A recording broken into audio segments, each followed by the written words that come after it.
Hello दोस्तों, आप सबका स्वागत है। हम देख रहे हैं राजस्थान की वेशभूषा, पहनावा, जनजातियां एवं राजस्थान की बोलियां एवं कुछ रीति रिवाज के क्वेश्चन होंगे इसमें। ये पार्ट फर्स्ट है।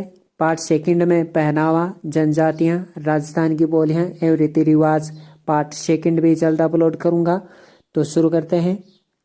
निम्न में से कौन सा आभूषण कान में नहीं पहना जाता है?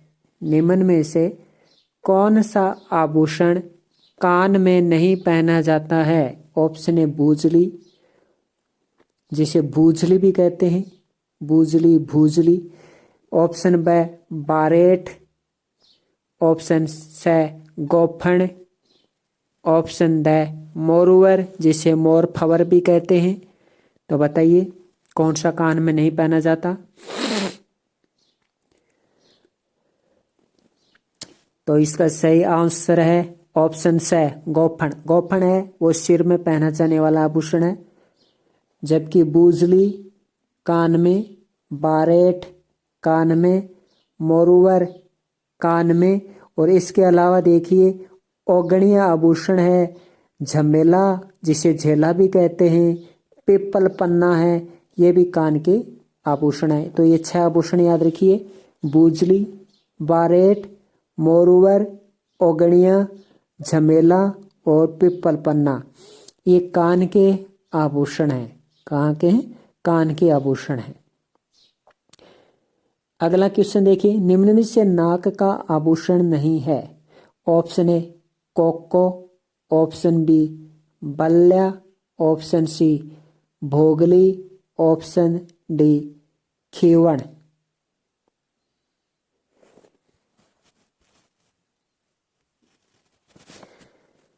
तो इसका सही आंसर होगा ऑप्शन ब बल्ल्या। बल्ल्या है ये चूड़ियां हैं, बल्ल्या चूड़ियां हैं जो कि कलाई में पहनती हैं। तो बल्ल्या नामक आभूषण कलाई का है। कोको आभूषण नाक का है, कोको नाक में पहनते हैं। भोगली नाक में पहनते हैं। खीवण नाक में पहनते हैं। इसके अलावा एक चुन्नी आभूषण, भावरा है, चुन्नी है, ये भी नाक के आभूषण है। भावरा, भावरा भी नाक में। इसके अलावा चुन्नी आभूषण पूछा जा चुका है, तो चुन्नी भी नाक में। ये प्रमुख आभूषण, आभूषण और भी हैं लेकिन ये प्रमुख है जो कि एग्जाम में पूछे जाने लायक है।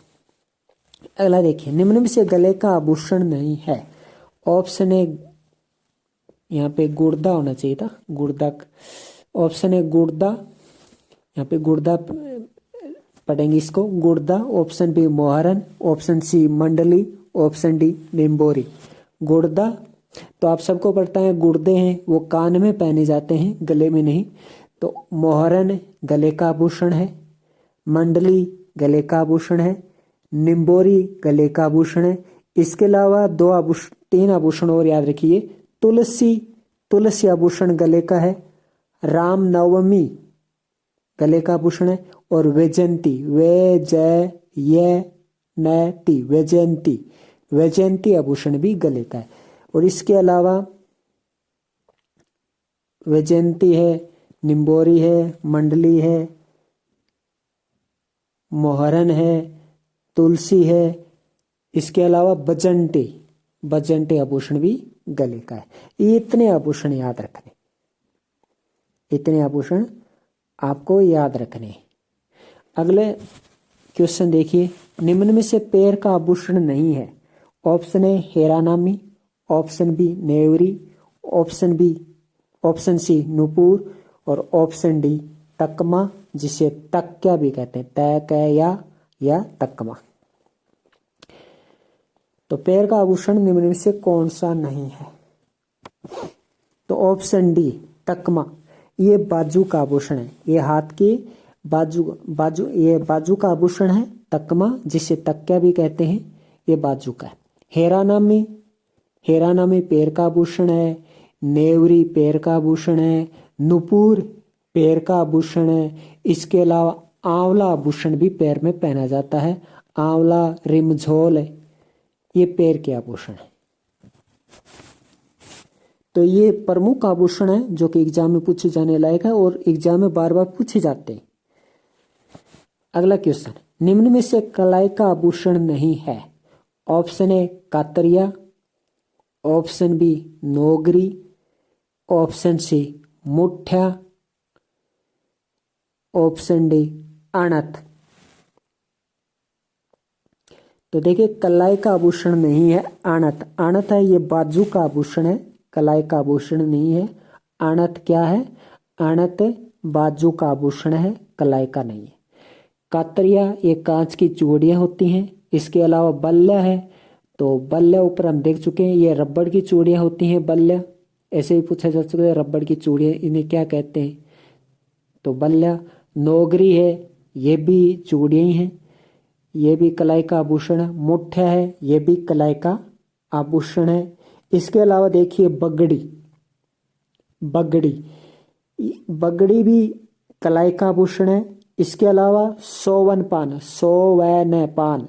पान और पाटला, ये हैं कलाई के प्रमुख आभूषण जो कि एग्जाम में बार बार पूछे जाते हैं। मुठ्या है, ये इंपॉर्टेंट नहीं है, बाकी जो है इंपॉर्टेंट है। अगला देखिए, निम्न में से बाजू का आभूषण नहीं है। ऑप्शन है रामनवमी, ऑप्शन बी उतरनो आभूषण को बाजूबंद भी कहते हैं। ऑप्शन है आणत, ऑप्शन द बट्टा। तो देखिए रामनवमी अभी हम पढ़कर आए हैं, रामनवमी तो रामनवमी है, ये तो गले का आभूषण है, अभी हम पढ़कर आए हैं। रामनवमी, वैजयंती, तुलसी, मोहरन, मंडली, निबोरी, चौकी, ये गले के आभूषण है। चौकी क्या है? ये माता का ताबीज होता है, देवी देवताओं से संबंधित एक ताबीज होता है जो गले में पहना जाता है, उसे क्या कहते हैं? चौकी। ऐसे भी पूछा जा सकता है आपसे, चौकी क्या है।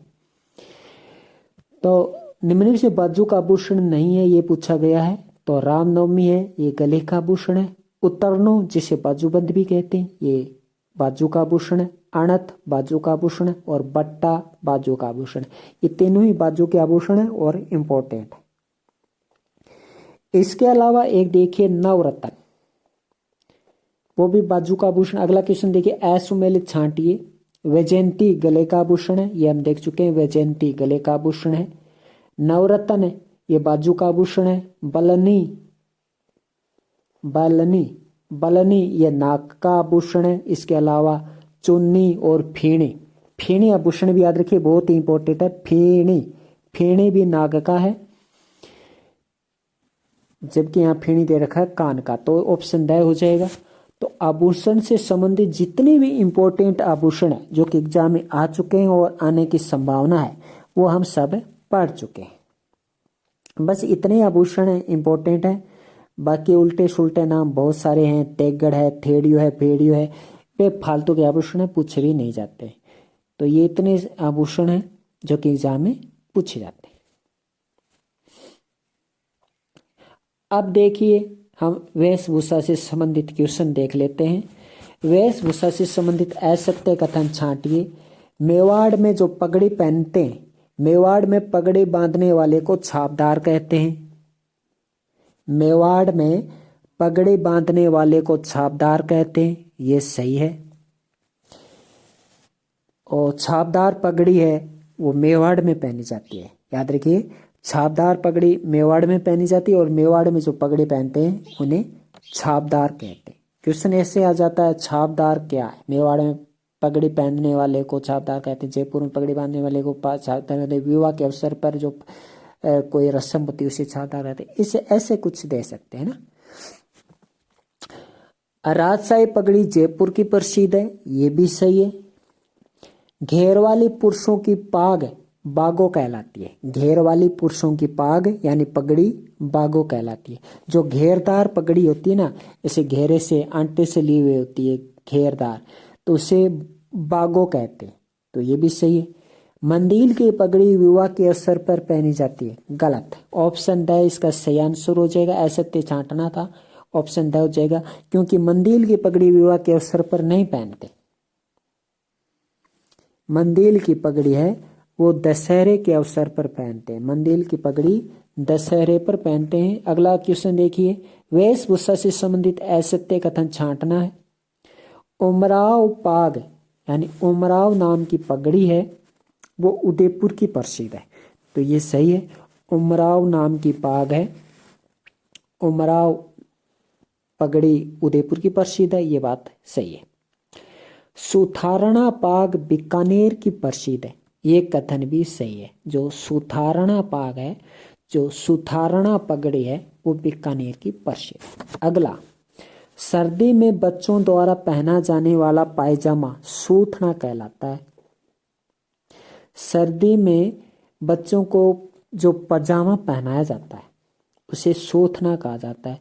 यानी सूथना क्या है, ये सीधा पूछा जाएगा कि सूथना क्या है। आजकल ऐसे नहीं पूछते कि सर्दी में बच्चों द्वारा पहना जाने वाला पायजामा क्या कहलाता है, क्योंकि हो सकता है सूथना के अलावा और कोई भी नाम हो आ सकता है। तो पूछा क्या जाएगा, सूथना क्या है।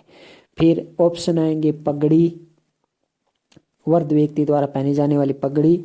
ऑप्शन बी, सर्दी में बच्चों द्वारा पहना जाने वाला पायजामा। ऑप्शन सी, अंगरखी का एक प्रकार। ऑप्शन डी, स्त्रियों द्वारा ओढ़ी जाने वाली काले रंग की ओढ़नी। ऐसे पूछ लेते हैं, ऑप्शन ऐसे दे देते हैं। तो सूथना क्या है, सर्दी में बच्चों द्वारा पहना जाने वाला पायजामा सूथना कहलाता है। अगला देखिए, ये क्वेश्चन कई बार पूछा जाता है, मिर्जाई, डागलो, गद्दर, गाबा क्या है, ये पूछा गया क्वेश्चन है। तो मिर्जाई है, डोडी है, कानो है, डागला है, गदर है, गाबा है। सभी याद रखिए, मिर्जाई है, डोडी है, कानो है, डागला है, गदर है, गाबा है, ये अग्रकी के प्रकार है। तो ये भी ऑप्शन सही है। अगला देखिए, सबसे पुराना आत्मसुख सिटी पैलेस जयपुर में, ये बात भी सही है। सबसे पुराना आत्मसुख सिटी पैलेस जयपुर में।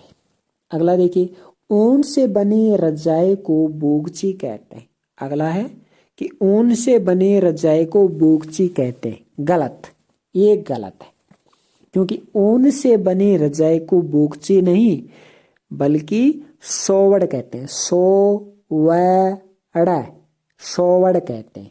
ऊन से बने रजाई को सोवड़ कहते हैं, सोड या सोवड़ कहते हैं। तो ऊन से बने रजाई को बोगची नहीं सोवड़ कहा जाता है।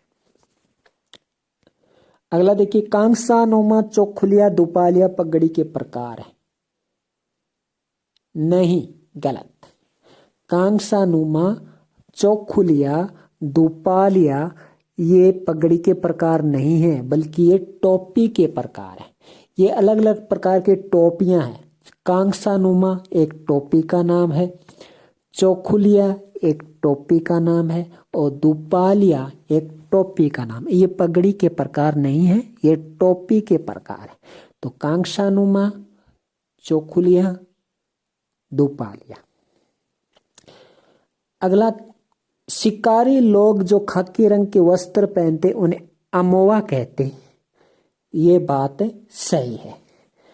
क्योंकि शिकारी लोग हैं जो शिकार करने जाते हैं, आप उन्हें देखा होगा, और वो खाकी रंग के वस्त्र पहने रहते हैं तो उन्हें अमोवा कहते हैं। तो ये भी सही है। तो इसका सही आंसर हो जाएगा ऑप्शन डी, र और ल गलत है। क्योंकि ऊन से बने रजाई को, अभी हमने देखा, ऊन से बने रजाई को सोवड़ कहते हैं। कांसानुमा, चौखुलिया, दुपालिया ये टोपी के प्रकार है। तो ऑप्शन डी, र और ल हो जाएगा। अगला क्वेश्चन देखिए,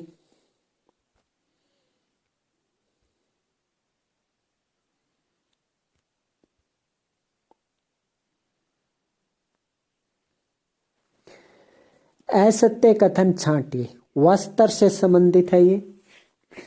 पहला है, चौकोर वस्त्र के तीनों कोनों को जोड़कर। अब देखिए मैं बताता हूं, एक चौकोर वस्त्र है यानी वर्गाकार वस्त्र है। उस वर्गाकार वस्त्र अर्थात चौकोर वस्त्र के तीनों कोनों को आपस में जोड़कर एक थैला बनाया जाता है ना। जब एक चौकोर वस्त्र यानी वर्गाकार वस्त्र है, उसके तीन कोनों को, उस वस्त्र के तीन कोनों को जोड़कर एक थैला बनाया जाता है। थैला आप जानती होंगी, सब्जी लाते समय, है ना। तो उसे बोगची कहते हैं। ये चौकोर वस्त्र के तीनों कोनों को जोड़कर बनाया गया थैला बोगची कहलाता है। तो क्या सही है? क्या ये सही है, बोगची कहलाता है। अगला, ऊंट के बालों से बनाया गया दरीनुमा वस्त्र। ऊंट के बालों से, ऊंट के बालों से बनाया गया दरीनुमा वस्त्र भाकला कहलाता है। तो ये भी सही है, भाकला या भाकला, ख या क। तो ऊंट के बालों से बनाया गया दरीनुमा वस्त्र भाकला कहलाता है। जो ऊंट के बालों से दरीनुमा वस्त्र बनाया जाता है, ऊंट के बालों से जो दरी बनाई जाती है उसे भाकला कहते हैं। ये सही है।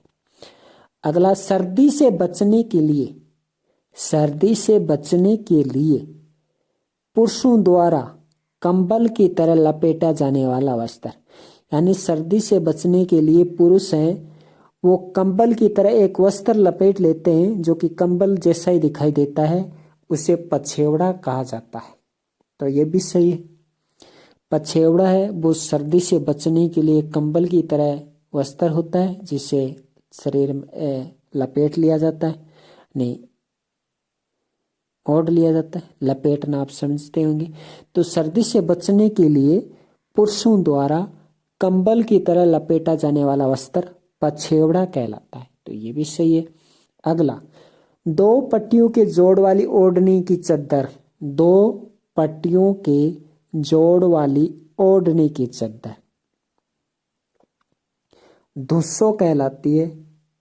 तो ये गलत है, दो पट्टियों की जोड़ वाली ओढ़ने की चद्दर धुस्सो नहीं कहलाती है, द ऑप्शन हो जाएगा। अगला क्वेश्चन, वेशभूषा से संबंधित असत्य छांटना है। अगला देखिए, काली व सफेद चौकड़ी वाला ओढ़नी का वस्त्र। काली व सफेद चौकड़ी वाला ओढ़ने का वस्त्र बरड़ी कहलाता है। ये सही है, काली व सफेद चौकड़ी वाला, काली व सफेद चौकड़ी वाला ओढ़ने का वस्त्र बरड़ी कहलाता है। ये सही है। एक प्रकार की ऊनी चादर जो सर्दियों में ओढ़ी जाती है लोई कहलाती है। ये भी सही है, एक प्रकार की ऊनी चादर, ऊन से बनी हुई चादर जो सर्दियों में ओढ़ी जाती है लोई कहलाती है। ये भी सही है। अगला देखिए, सर्दियों में ओढ़ने जाने वाला वस्त्र जो ऊनी है लालियो या लाल्यो कहलाता है। ये कहलाता है, सर्दियों में ओढ़ने जाने वाला वस्त्र जो ऊनी है उससे लाल्यो कहते हैं। ये गलत है। फटे पुराने वस्त्रों को लत्तो कहा जाता है, लता या लतो कहा जाता है फटे पुराने वस्त्रों को। ये सही है। अगला देखिए, कपड़े के दो टुकड़ों को बीच में से जोड़कर, कपड़े के दो टुकड़े ले लीजिए, उनको बीच में से जोड़ दीजिए और उनको जोड़ करके एक चोली बना लीजिए। और ये चोली है ऐसी होती है कि इसको पीठ पर तनियों से बांधी जाती है, यानी डोरियां बांध दी जाती है। तो कपड़े के दो टुकड़ों को बीच में से जोड़कर बनाई गई चोली जो पीठ पर तनियों से बांधी जाती है उसे क्या कहते हैं? Option A petticoat, option B कापड़ी, ऑप्शन सी कोपिन, ऑप्शन डी सरारा। तो पेटीकोट तो देखिए साड़ी के नीचे पहना जाता है, तो इसका सही आंसर होगा कापड़ी। कोपिन है वो सन्यासियों द्वारा पहना जाने वाला वस्त्र, साधु सन्यासियों द्वारा पहना जाने वाला वस्त्र कोपिन कहलाता है। तो इसका सही होगा उत्तर कापड़ी। अब देखिए प्रश्न कैसे पूछा जाएगा, कापड़ी क्या है? कापड़ी क्या है? ऑप्शन ए सन्यासियों की धोती, ऑप्शन बी साड़ी का एक प्रकार, ऑप्शन सी चोली का एक प्रकार, ऑप्शन डी सलवार का एक प्रकार। तो कापड़ी है वो चोली का एक प्रकार है। कापड़ी क्या है? चोली का एक प्रकार है। और ये इस प्रकार की चोली है कि इनकी डोरियां पीछे से बांधी जाती है ना, डोरियां बांधी जाती हैं। अगला, चंद्रकला क्या है? घाघरा का एक प्रकार, सलवार का एक प्रकार, ओढ़नी का एक प्रकार या साड़ी का एक प्रकार। तो चंद्रकला क्या है? घाघरे का एक प्रकार है, सलवार का एक प्रकार है, ओढ़नी का एक प्रकार है या साड़ी का एक प्रकार। चंद्रकला क्या है? तो चंद्रकला एक साड़ी का प्रकार, सॉरी, चंद्रकला एक ओढ़नी का प्रकार है। चंद्रकला क्या है? चंद्रकला एक ओढ़नी का प्रकार है। सही ऑप्शन सही होगा इसका। सूट की साड़ियां कहाँ की प्रसिद्ध है? Option A Sawai Madhopur, option B Jobner, option C Nathdwara, option D डिगोद Kota. तो सूट की साड़ियां सवाई माधोपुर की प्रसिद्ध है। सूट की साड़ियां कहाँ की प्रसिद्ध है? सूट की साड़ियां सवाई माधोपुर की प्रसिद्ध है। अगला क्वेश्चन, वेशभूषा से संबंधित कथन छांटी। असत्य कथन छांटना है। दुल्हन की लाल रंग की ओढ़नी पांवरी कहलाती है। तो दुल्हन की लाल रंग की ओढ़नी पांवरी कहलाती है, सही है। सुहागन स्त्रियों के ओढ़ने का वस्त्र चिरनाटियो कहलाता है, तो ये भी सही है। सुहागन स्त्रियों के ओढ़ने का वस्त्र चिरनाटियो कहलाता है। सुहागन स्त्रियों के ओढ़ने का वस्त्र चिरनाटियो कहलाता है। ऑप्शन सी देखिए, पर्दा नशीन स्त्रियों के पर्दा करने का वस्त्र चांदनी कहलाता है।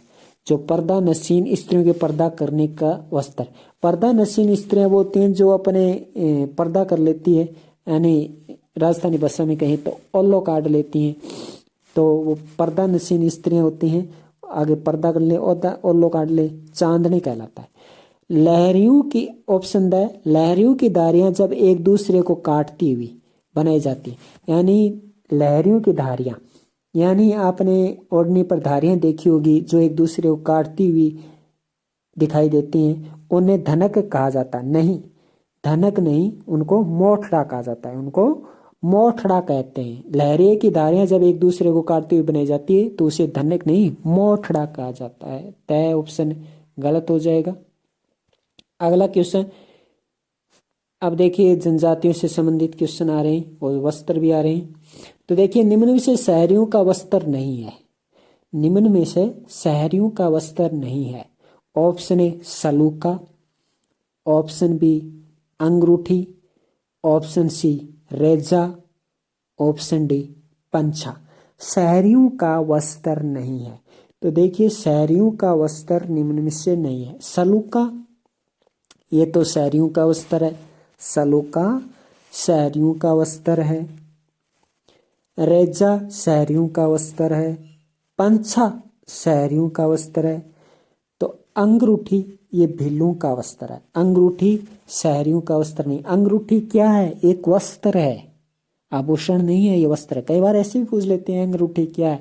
एक वस्त्र है, एक रीति रिवाज है, एक गहना है ना, या कोई शादी से संबंधित परंपरा है, ऐसे भी पूछ लेते हैं। तो शहरी अंगूठी क्या है? शहरियों का वस्त्र नहीं, ये भीलों का वस्त्र है। तो सलूका शहरियों का वस्त्र है, रेजा शहरियों का वस्त्र है, पंछा शहरियों का वस्त्र। ये शहरियों के वस्त्र याद रख लीजिए।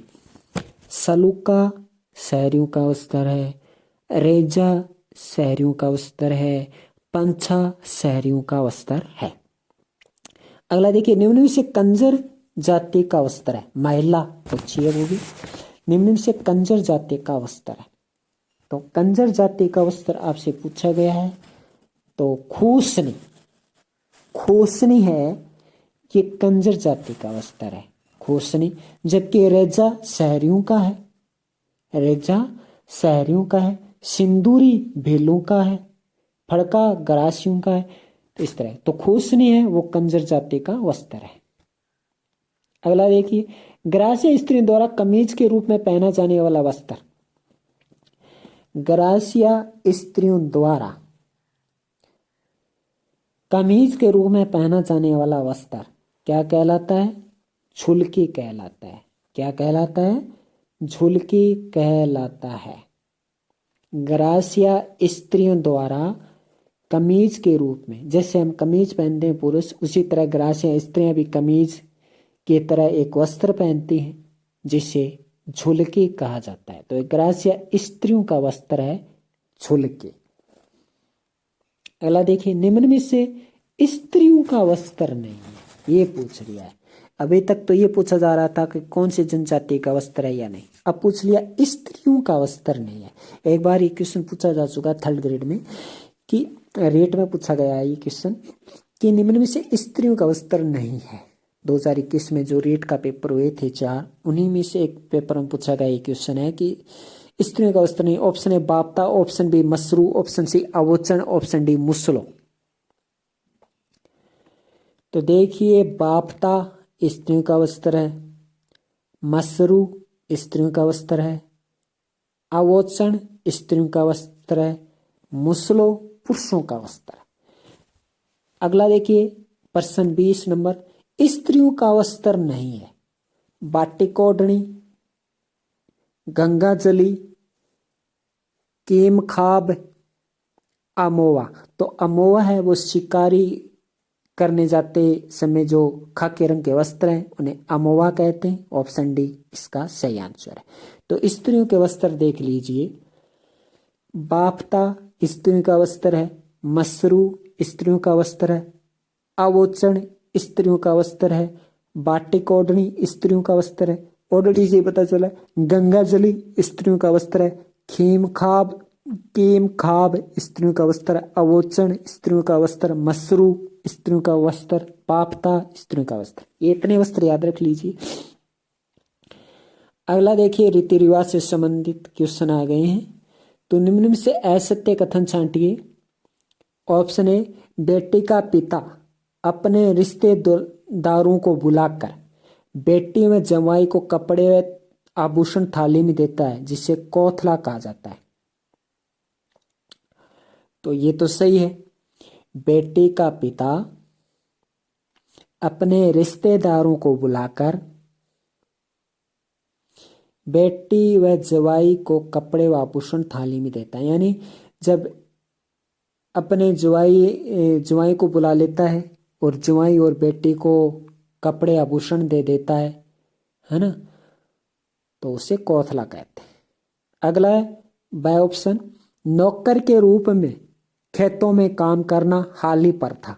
ये पुरानी प्रथाएं हुआ करती थी। जब नौकर के रूप में खेतों में काम करना पड़ता था, हम ब्याज ले लेते थे। जब एक किसान ब्याज ले लेते थे जो जागीरदारों से, ये जागीरदार नौकर के रूप में उसे खेतों में काम करना पड़ता था, वो हाली प्रथा थी। और इसे अंग्रेजों ने समाप्ति कर दी है ना। शुरू में अंग्रेज भी काम में लेते थे, लेकिन अंग्रेजों ने समाप्त की। मेवाड़ के महाराणा के प्रति ली जाने वाले स्थायी भक्ति की शपथ आन प्रथा, ये भी सही है। यानी मेवाड़ महाराणा के प्रति ये शपथ ली जाती थी, पहले भक्ति की शपथ ली जाती थी कि वो तन मन धन से मेवाड़ महाराणा के प्रति भक्ति भाव रखेगा। इसे ही आन प्रथा कहते हैं। ये भी अंग्रेजों ने समाप्त कर दी। यानी काफी एक या भद्र नामक रस्म चूड़ाक्रम संस्कार से संबंधित है। ये गलत है। भद्र नामक रस्म ये चूड़ाक्रम संस्कार से नहीं बल्कि अंत्येष्टि संस्कार से संबंधित है, जो कि 16वां संस्कार है। अंत्येष्टि संस्कार, मर जाने पर क्या करते हैं, टकला कर देते हैं व्यक्ति को, है ना, उसे ही भद्र कहते हैं। अगला क्वेश्चन, रीति रिवाजों एवं रस्मों से संबंधित असत्य कथन छांटिए। नागल क्या है? गृह प्रवेश रस्म। नागल क्या है? गृह प्रवेश रस्म, यानी घर में प्रवेश करने की रस्म। जब नया नया घर बनता है तब हम घर में पहली बार प्रवेश करते हैं, तो उसे नागल कहा जाता है। तो ये सही है। अगला है सामेला। ये तो बार बार एग्जाम में पूछा गया है। सामेला, बारात का स्वागत करना ही सामेला कहलाता है। ये सही है। अब है पानीवाड़ा। पानीवाड़ा का शव यात्री, यानी शव यात्री से संबंधित है पानीवाड़ा। ये भी सही है। ऑप्शन डी पहरावणी, सगाई के वधु को इनाम। तो सगाई के वधु को इनाम देना पहरावणी कहलाता है। नहीं, वधु के द्वारा वर पक्ष को जो इनाम इनाम दिया जाता है, जो कोई पुरस्कार मतलब आभूषण वगैरह जो भी कोई चीजें दी जाती हैं, जैसे अलमारी दे दी, मतलब और कोई चीज दे दी, कपड़े लत्ते दे दी, उन्हें पैरावनी कहते हैं, है ना। तो ये वधु पक्ष की तरफ से पैरावनी होती है। तो डी ऑप्शन गलत हो जाएगा। अगला क्वेश्चन देखिए, मेणा जाति के पुरुष द्वारा दूसरे जाति की स्त्री से शादी करना क्या कहलाता है? तो उसे कहते हैं, ऑप्शन ए सूरतेवाल मीणा, ऑप्शन डी राउत मीणा, ऑप्शन सी निटोरी मीणा, ऑप्शन डी कोई नहीं।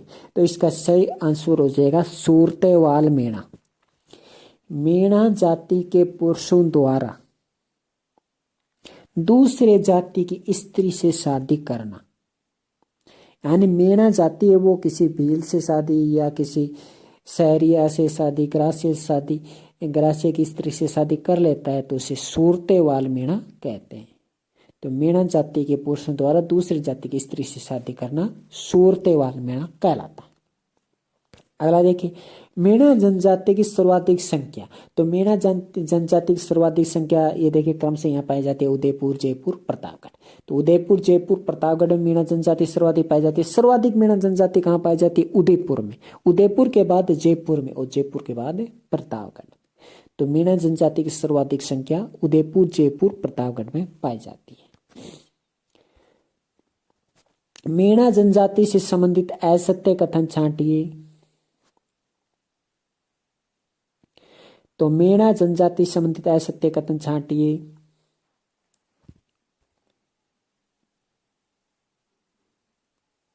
ऑप्शन ए, मीणा जनजाति का प्रयागराज रामेश्वरम को माना जाता है, जो कि सवाईमाधोपुर में। तो ये सही है, ये सही है। मीणा जनजाति का प्रयागराज रामेश्वरम को माना जाता है, ये सही है। अगला झगड़ा राशि। महिला के नए पति द्वारा पूर्व पति को दी जाने वाली राशि। जब कोई व्यक्ति किसी स्त्री से शादी करता है तो उस स्त्री से शादी करने से पूर्व उसके जो पहले का पति है, पहले वाले पति को कुछ राशि देनी पड़ती है, उसे कहते हैं झगड़ा राशि। तो महिला के नए पति द्वारा पूर्व पति को दी जाने वाली राशि झगड़ा राशि, ये मीणा जनजाति से संबंधित है झगड़ा राशि। अगला देखिए, आंटा सांटा, लड़का व लड़की का जन्मोत्सव मनाना। गलत, ये विवाह से संबंधित आंटा सांटा न कि जन्मोत्सव, ये गलत हो गया। ओबरी किया, मीणा जनजाति की अनाज संग्रह की कोठरी। जो मीणा जनजाति है जो अपना अनाज रखती है जिस कोठी में, उसको ओबरी कहते हैं, ये सही है। और मीणाओं की सबसे बड़ी पंचायत 84 गांव की पंचायत 84 कहलाती है। मीणाओं की सबसे बड़ी पंचायत है 84, ये सही है। ऑप्शन सी गलत हो जाएगा इसमें। अगला देखिए, पूर्वी राजस्थान के मीणाओं की इष्ट देवी। Option A Jeen Mata, option B Narayani माता, ऑप्शन सी होवण माता और ऑप्शन डी बाण माता। तो पूर्वी राजस्थान के मीणाओं की इष्ट देवी कौन सी है? तो पूर्वी राजस्थान के मीणाओं की इष्ट देवी है नारायणी माता। कौन है? नारायणी माता। जीण माता तो चौहानों की माता है, तो नारायणी माता। पूर्वी राजस्थान के मीणाओं की इष्ट देवी है नारायणी माता। अगला देखिए, सुमेलित कीजिए, एक तरफ जनजाति है दूसरी तरफ मुखिया है, यानी कौन सी जनजाति का मुखिया क्या कहलाता है? तो मीणा जनजाति का मुखिया पटेल कहलाता है, सही है। भील जनजाति का मुखिया पालवी या गमेती कहलाता है। देखिए कैसे, जब छोटी इकाई होती है गांव की और जब उसमें मुखिया होता है तो वो पालवी कहलाता है, और जब बड़ी इकाई होती है गांव की तब उसमें जो मुखिया होता है उसे गमेती कहा जाता है। तो मीणा जनजाति का मुखिया पटेल कहलाता है, भील जनजाति का मुखिया पालवी गमेती कहलाता है, ग्रासिया जनजाति का मुखिया सहलोत कहलाता है। यहाँ पे कंफ्यूजन गलती करवाएगा आपको, सहरिया जनजाति का मुखिया सहलोत नहीं कहलाता बल्कि ग्रासिया जनजाति का मुखिया सहलोत कहलाता है। सहरिया जनजाति का मुखिया कोतवाल कहलाता है, सहरिया जनजाति का मुखिया कोतवाल कहलाता है और ग्रासिया जनजाति का मुखिया सहलोत कहलाता है। अगला देखिए, एक तरफ जनजाति है, दूसरी तरफ आराध्य देव है, सुमेलित करना है। तो मीणा जनजाति का आराध्य देव गौतमेश्वर है, जिसे भूरिया बाबा भी कहते हैं। तो ये सही है, गौतमेश्वर यानी भूरिया बाबा हैं मीणा जनजाति के आराध्य देव। भील का है केसरिया नाथ जी, गरासिया का है भाकर बाऊ जी और कंजर का है हनुमान जी। तो मीणा का आराध्य देव गौतमेश्वर, भील का केसरिया नाथ जी, गरासिया का भाकर बाऊ जी और कंजर जाति का आराध्य देव है हनुमान जी। अगला देखिए, बेलों से संबंधित असत्य कथन छांटिए। नतारा प्रथा, नतारा प्रथा विधवा स्त्री का पुनर्विवाह, विधवा स्त्री का पुनर्विवाह करना, उसे नतारा प्रथा कहते हैं। भेलों में किसी विधवा स्त्री का फिर से विवाह करना नतारा प्रथा, सही है। हाथी वेडो भेलों में अनूठी वैवाहिक परंपरा है।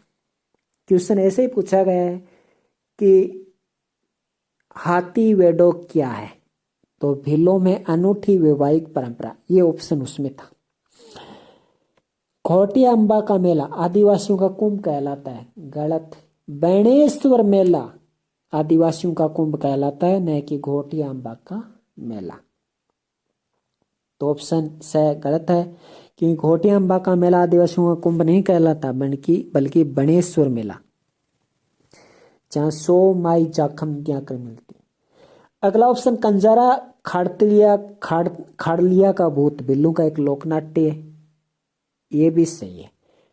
कंजारा खाड़लिया का भूत, अब इसमें आपको कंफ्यूजन दे दें, कंजारा खाड़लिया का भूत कंजर जाति का नहीं, फिल्लू का लोक नाट्य। अगला देखिए,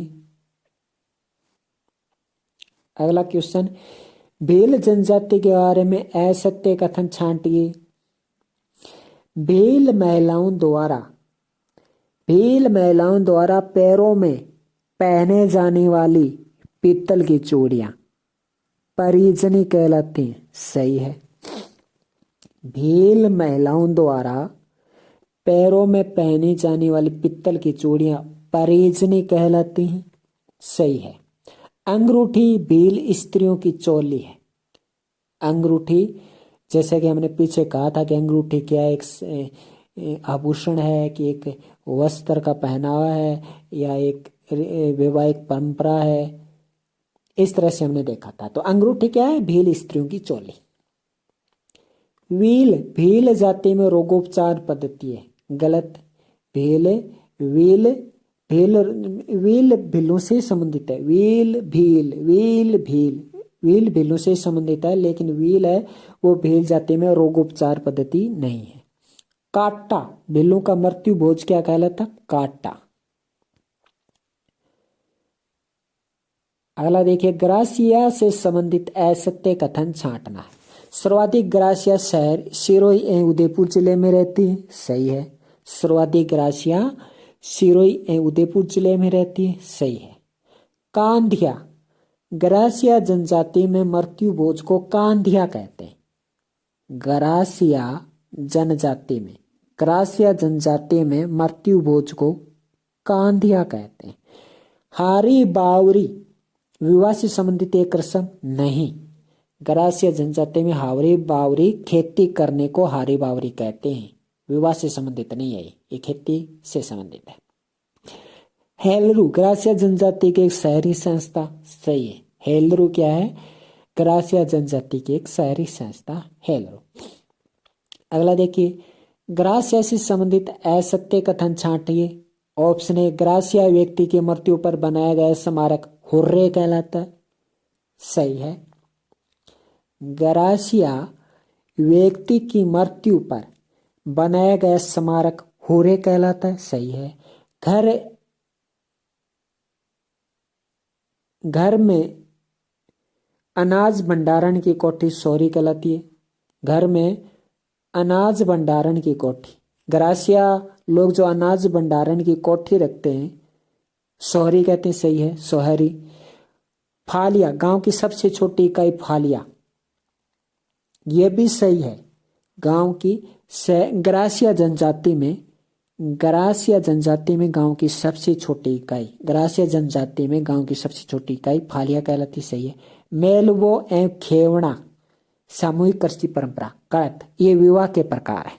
गरासिया जनजाति में विवाह के प्रकार, मेलबो और खेवना, मेलबो एवं खेवना गरासिया जनजाति में विवाह के प्रकार है। अगला देखिए, सहरिया जनजाति से संबंधित असत्य कथन बताना है। गोफना सहरिया स्त्री का आभूषण है, नहीं, गोफना सहरिया जनजाति का आभूषण नहीं है, ये गलत है। गोफना है वो टापू होता है, यानी पेड़ होता है, पेड़ पर जो टापू बनाकर रहते हैं ने, पेड़ पर एक छोटी सी झोंपड़ी बना दी, पेड़ के ऊपर ही रहते हैं, और पेड़ के ऊपर एक छोटा सा टापू या झोंपड़ी सी बना लेते हैं, उसमें रहते हैं, उसी को ही गोफना कहते हैं। तो इस स्त्री का आभूषण नहीं है। सर्वाधिक सहरिया शाहबाद एवं किशनगंज बारा में रहते हैं, ये सही है। शहरियों का दूसरा बड़ा मेला तेजा जी का मेला है, ये भी सही है। सहरिया का दूसरा बड़ा मेला कौन सा है? तेजा जी का मेला, ये दूसरे नंबर का सबसे बड़ा मेला है तेजा जी का मेला। सहरिया जाति की कुल देवी कोडिया माता है, ये सही है। सहरिया जाति की कुल देवी कौन है? तो सहरिया जाति की कुल देवी कोडिया माता है। अगला देखिए, डामोर जनजाति से संबंधित असत्य कथन। सर्वाधिक डामोर डूंगरपुर बांसवाड़ा उदयपुर में रहती है। सर्वाधिक डामोर डूंगरपुर बांसवाड़ा उदयपुर में रहती है, सही है। डामोर जनजाति में गांव का मुखिया मुखी कहलाता है, सही है। घास फूस से बनी डामोर जनजाति की झोपड़ी खोलरा कहलाती है, ये गलत है। डामोर जनजाति का मेला ग्यारस की रेवाड़ी मेला है। जी हाँ, ग्यारस की रेवाड़ी मेला, ये डामोर जनजाति का मेला है, ग्यारस की रेवाड़ी मेला। अगला देखिए, निम्न में से असत्य कथन छांटना है। कथोड़ी समाज का मुखिया नायक कहलाता है, तो ये सही है। कथोड़ी समाज का मुखिया नायक कहलाता है, ये सही है। विजय माला कंजर जाति की दो उपजातियां हैं, गलत। विजय माला सांसी जाति की दो उपजाति है। जोगणिया माता कंजर जाति की आराध्य देवी है, सही है। जोगणिया माता कंजर जाति की आराध्य देवी है। सांसी जनजाति में लड़की की चारित्रिक पवित्रता की परीक्षा ली जाती है, यानी विवाह करने से पहले लड़की की चरित्र कैसा है इसकी परीक्षा ली जाती है सांसी जनजाति में। तो इसे कोकड़ी की रस्म कहते हैं। कोकड़ी की रस्म सांसी जनजाति से संबंधित है, ये भी सही है। तो ऑप्शन ब इसका गलत हो जाएगा। निम्न में से असत्य कथन छांटिए। माणिक्य लाल वर्मा आदिम जाति शोध संस्थान की स्थापना अक्टूबर 1964 में की गई, ये सही है। आदिवासियों द्वारा नवरात्रा पर निकाला जाने वाला जुलूस जवेरा कहलाता है। ऑप्शन स हलमा, आदिवासियों में सामूहिक सहयोग हलमा कहलाता है, ये सही है। और ब्योरी, आदिवासियों का मृत्यु भोज बयोरी कहलाता है, ये गलत है। क्योंकि बयोरी है वो आदिवासियों द्वारा दोपहर के समय विश्राम किया जाता है, यानी काम कुम कर लेते हैं, वे दोपहर को थक जाते हैं दोपहर तक, तो दोपहर के समय आदिवासियों द्वारा किया जाने वाला जो आराम होता है उसे बयोरी कहते हैं। आदिवासियों द्वारा नवरात्रा पर निकाला जाने वाला जुलूस जवेरा कहलाता है, ये सही है। जुलूस जवेरा, जुलूस जवेरा। तो आदिवासियों द्वारा नवरात्रि के समय निकाला जाने वाला जुलूस जवेरा कहलाता है, ये सही है। हलमा क्या है? आदिवासियों में सामूहिक सहयोग, यानी एक दूसरे को किसी भी काम में सहयोग करते हैं, जैसे कि हमारे यहाँ पे सहयोग करते हैं, है ना। जैसे पाल बंधवाने जाते हैं तो एक दूसरे का सहयोग करते हैं, जैसे कि कहीं पे पट्टी पाटी ऐसे मतलब छत के ऊपर रखवाने जाते हैं तो सहयोग करते हैं। तो इसी प्रकार आदिवासियों में सामूहिक सहयोग होता है, जिसे हलमा कहा जाता है। अगला क्वेश्चन, आला लहंगी व हीड़ किस जनजाति के गीत है? आला लहंगी व हीड़ किस जनजाति के गीत है? तो ये सहरिया जनजाति के गीत है। आला लहंगी व हीड़ ये सहरिया जनजाति के गीत है। अगला क्वेश्चन, निम्न से गुजरी अपभ्रंश से निर्मित ग्रंथ नहीं है। रुक्मणी हरण, option B Vansh Bhaskar, option C Rajrupak, option D राव जेठ शिरोचन। तो गुजरी अपभ्रंश से निर्मित नहीं है वंश भास्कर। गुजरी अपभ्रंश से संबंधित वंश भास्कर नहीं है। बाकी तीनों गुजरी अपभ्रंश से संबंधित है, जैसे रुक्मणी हरण गुजरी अपभ्रंश से है, राजरूपक गुजरी अपभ्रंश से है, राव जेठ शिरोचंद गुजरी अपभ्रंश से है। इसके अलावा नाग दमन वो भी गुजरी अपभ्रंश से है। क्वेश्चन नंबर 39, मारवाड़ी की उपबोली नहीं है। बागड़ी, खेराड़ी, देवड़ावाटी, तोरावाटी। मारवाड़ी की उपबोली नहीं है। तो आप सबने तोरावाटी नाम सुना होगा। तोरावाटी है वो मारवाड़ी की उपबोली नहीं है। तोरावाटी है वो ढूंढानी की उपबोली है। तो मारवाड़ी की उपबोलियां हैं देवड़ावाटी है, खेराड़ी है, बागड़ी है, थली है, डडकी है, गोडवाड़ी है। ये मारवाड़ी की उपबोलियां होती हैं। अगला क्वेश्चन मारवाड़ी की उपबोली नहीं है, तो तीनों आगे थली, डडकी, गोडवाड़ी, बागड़ी, खेराड़ी, देवड़ावाटी। खेराड़ी, देवड़ावाटी, बागड़ी, डडकी, थली, गोडवाड़ी ये मारवाड़ी की उपबोलियां है। तो राजावाटी मारवाड़ी की उपबोली नहीं है। ढूंढानी की उपबोली नहीं है। ऑप्शन ए 84, ऑप्शन बी पाटवी, ऑप्शन सी काठेड़ी, ऑप्शन डी नागरचोल। तो पाटवी है वो मालवी की उपबोली है ना। पाटवी है वो मालवी की उपबोली है। देखिए बागड़ी है मारवाड़ी की, और एक होती है रागड़ी, वो भी रागड़ी मालवी की उपबोली है। पाटवी और रागड़ी, पाटवी और रागड़ी मालवी की उपबोली है। रागड़ी तो पूछी जाती है कई बार। तो पाटवी है, रागड़ी है, ये मालवी की उपबोलियां हैं। ढूंढानी की उपबोलियां हैं 84। ढूंढानी की है काठेड़ी, नागरचोल। जो 84 और नागरचोल, काठेड़ी ये बहुत पूछी जाती है। तो ढूंढानी की उपबोलियां। तो आज के लिए इतना ही। इसी के साथ ये पार्ट यहीं पे कंप्लीट होता है। पार्ट सेकंड में हम इसी तरह से 45 क्वेश्चन के साथ इसी तरह से हम